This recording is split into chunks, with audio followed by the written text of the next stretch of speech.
Assalamualaikum warahmatullahi wabarakatuh. Kembali lagi bersama saya Septiana Pratiwi dalam diskusi seputar jurusan ilmu komputer. Hari ini kita mau bahas salah satu metode yang ada di dalam sistem penunjang keputusan. Jadi kalau kamu anak komputer, anak sistem informasi, teknik informatika, itu pasti sudah tidak asing lagi dengan yang namanya sistem penunjang keputusan.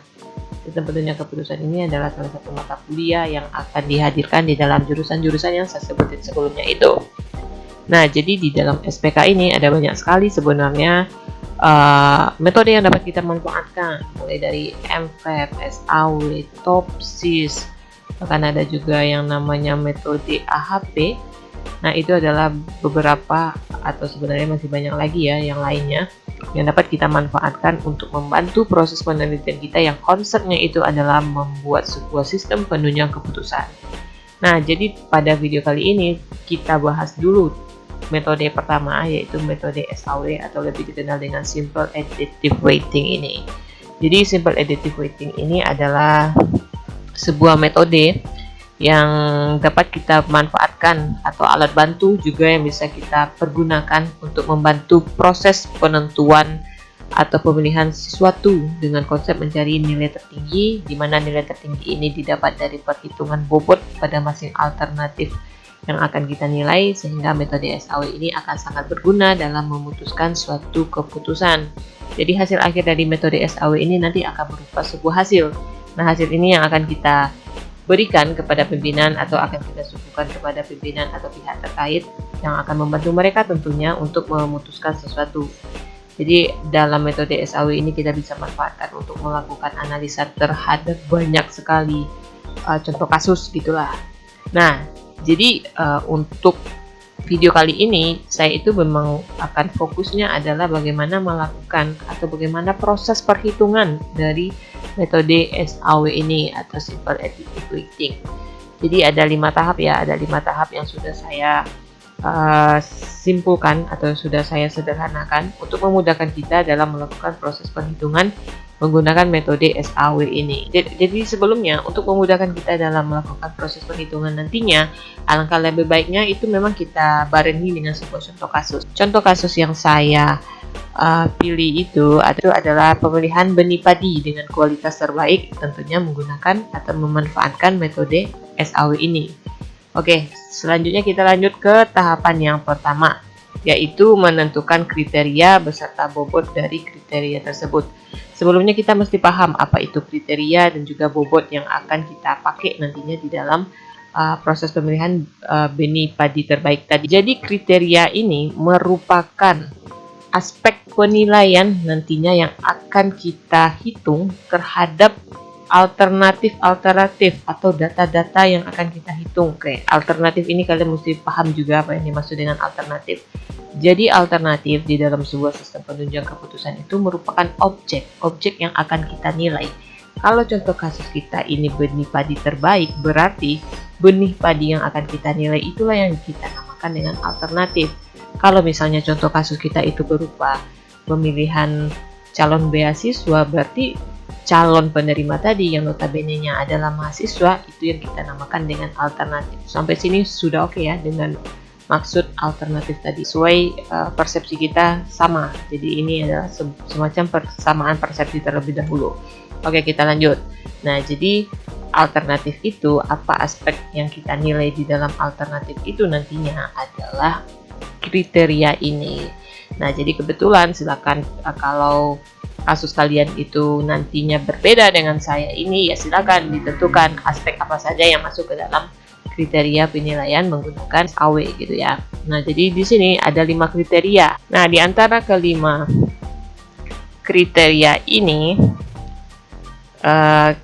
tentu kita akan melakukan porsi pembobotan. Pembobotan ini kita lakukan sesuai dengan kepentingan dia atau tingkat kepentingan kriteria ini di dalam satu perhitungan nantinya. Jadi di sini di mana jumlah bobot ini keseluruhannya itu mesti harus 100%. Jadi keseluruhan nilai dari bobot kriteria kita itu harus berjumlah 1. Kita boleh atau memberikan nilainya secara puluhan dan lain sebagainya macamnya, tapi nantinya harus dikalkulasikan supaya hasil akhirnya itu harus 1.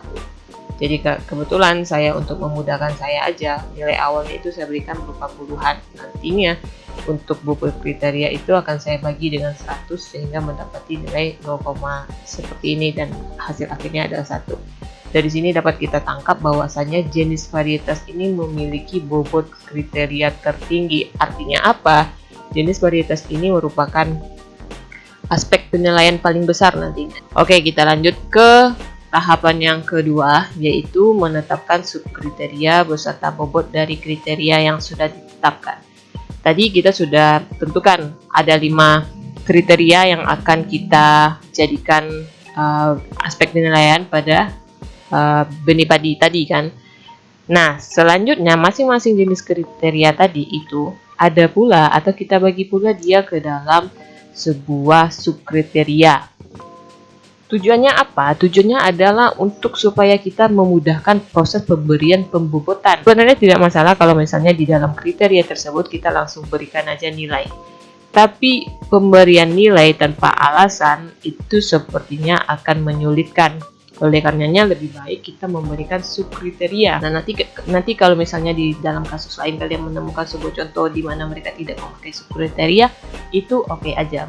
Berarti proses penilaian mereka terhadap jenis varietas itu langsung memberikan nilai gitu kan ya. Tapi orang awam akan merasa bingung nantinya. Jadi ketika kita memberikan langsung bobot, si pengguna mungkin akan kesulitan karena mereka tidak mengetahui standar kenapa mereka harus diberi nilai 20, 30, dan 50. Oleh karenanya, hal tersebut lebih baik kita bentuk ke dalam sebuah subkriteria yang memiliki bobot di dalamnya. Ketetapannya juga sama, di mana bobot ini, di mana total bobot dari setiap subkriteria di dalam satu jenis kriteria itu mesti 100%. Gitu ya. Oke, kebetulan di jenis varietas ini kita punya 3 subkriteria, ada hibrida, lokal, unggul. Jadi kalau misalnya nanti kita milih jenis varietasnya di benih padi kita ini adalah hibrida, berarti bobot nilainya adalah 20 gitu ya. Nggak masalah misalnya kalau di kriteria ini punya subkriterianya lebih dari 3, lebih dari 4, nggak masalah. Itu tergantung ketetapan kita masing-masing sebagai peneliti gitu kan. Nah, jadi di sini ada yang 2, ada yang 3, itu nggak masalah. Yang penting nilai akumulasi dari bobotnya itu mesti 100%. Kalian dapat lihat sendiri ini merupakan subkriteria yang ada pada kriteria di dalam penelitian kita. Oke, sekarang kita lanjut ke tahapan yang ketiga. Tahapan yang ketiga yaitu menetapkan jenis dari masing-masing kriteria tersebut. Nah, ini yang membedakan SAW dengan metode-metode lainnya, di mana SAW ini dia memiliki 2 jenis. Jadi masing-masing kriteria tadi harus ditetapkan. Dia ini masuk ke dalam jenis kategori apa di dalam SAW ini. Jadi di dalam SAW ini ada 2 jenis ya, ada 2 jenis yang akan nantinya menjadi kelompok dari kriteria kita. Yang pertama itu ada benefit. Benefit ini adalah suatu kriteria itu akan ditetapkan sebagai benefit apabila semakin besar nilainya akan semakin menguntungkan perhitungan. Jadi jika kita menetapkan sebuah kriteria itu nantinya akan lebih baik kalau nilainya itu makin besar, maka itu kita kategorikan dia ke dalam benefit. Tapi kalau misalnya kita pengen di mana sebuah kriteria itu kalau nilainya kecil itu malah lebih baik gitu kan. Nah, maksudnya apa? Oke, kita contohkan dengan sebuah contoh. Gini, penghasilan orang tua misalnya di dalam sebuah SPK pemilihan beasiswa gitu. Ini bisa kita kategorikan ke dalam jenis cost. Kenapa? Karena kalau makin besar nilai penghasilan orang tua, kesempatan mereka untuk dapat beasiswa itu akan semakin kecil. Tapi sebaliknya kalau misalnya orang tuanya punya penghasilan yang kecil, maka kesempatan si siswa untuk mendapatkan beasiswa itu akan lebih besar gitu ya. Itu yang dimaksud dengan cost tadi. Jadi ini harus kalian analisa nantinya di dalam 5 kriteria tadi.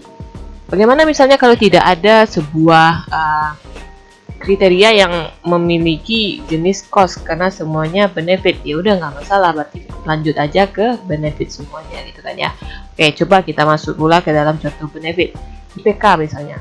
IPK itu kan kalau semakin tinggi nilainya itu akan memberi peluang yang besar kepada siswa untuk mendapat beasiswa kan. Sebaliknya kalau misalnya nilai IPK-nya rendah, itu akan kecil kemungkinan seorang mahasiswa itu untuk mendapat beasiswa gitu. Oke, next. Jadi di dalam penelitian kita tadi yang masuk ke dalam kategori cost itu cuma usia benih. Jadi usia benih ini nantinya semakin kecil dia maka lebih baik gitu kan. Berarti usia benih yang 1 sampai 2 minggu dan lain sebagainya macamnya itu akan lebih baik ketimbang yang sudah tua. Jadi usia benih yang baru-baru itu akan lebih baik ketimbang usia benih yang udah tua gitu kan ya. Selebihnya untuk jenis varietas, kadar air, warna benih, dan tinggi benih itu merupakan jenis atau kategori kriteria yang masuk ke dalam kategori benefit. Oke, next. Nah, ini adalah pembentukan materi keputusan. Di sini disinilah nantinya tahapan yang akan dikerjakan oleh si pengguna dari sistem kita itu nantinya. Nah, coba kita lihat. Ini ada nama bibit padi. Kalau kalian sudah mengikuti dari awal nama-nama bibit padi ini pasti sudah tahu lah ya masuk ke mana dia. Ya, ini merupakan alternatif kita nantinya di dalam perhitungan kali ini. Jadi kan saya bilang alternatif itu adalah benda atau objek yang akan kita nilai nantinya di dalam sebuah penelitian menggunakan metode SAW ini. Berarti ada 5 alternatif ya yang nantinya akan kita hitung nilainya gitu. Nah, di masing-masing alternatif ini sudah kita tetapkan nih kriteria-kriteria dan subkriterianya yang melekat ke dalam alternatif kita ini. Untuk invari 3, jenis varietasnya unggul, kadar airnya 36 sampai 40%. Usia benihnya 0 sampai 6 hari, warna benihnya kuning muda, tingginya lebih dari 90 cm. Oke, jadi kalau kita lakukan pembobotan terhadap kriteria yang melekat pada masing-masing alternatif ini, maka hasilnya akan seperti ini. Nih, ini merupakan matriks ya, karena pada akhirnya perhitungan kita menggunakan metode SAW ini akan kita sederhanakan ke dalam sebuah matriks. Jadi ini nilai jenis varietas untuk alternatif yang pertama. Ini apa tadi ya? Yang kedua itu kadar air. Nah, jadi untuk kolom ini merupakan kriteria, sedangkan untuk baris ini merupakan alternatif ya. Nah, normalisasi, langkah selanjutnya itu adalah kita akan menormalisasi tiap-tiap kriteria pada alternatif tadi. Nah, untuk tadi kan ada yang kategorinya itu masuk ke benefit, ada juga yang masuk ke cost. Nah, untuk cost dan benefit dalam proses perhitungannya atau melakukan normalisasinya itu memiliki perbedaan rumus. Kalau misalnya untuk yang benefit itu rumusnya seperti ini, RIJ sama dengan XIJ max IJ. Sedangkan untuk yang cost itu rumusnya adalah min I XIJ sama dengan per XIJ. Oke, next, coba kita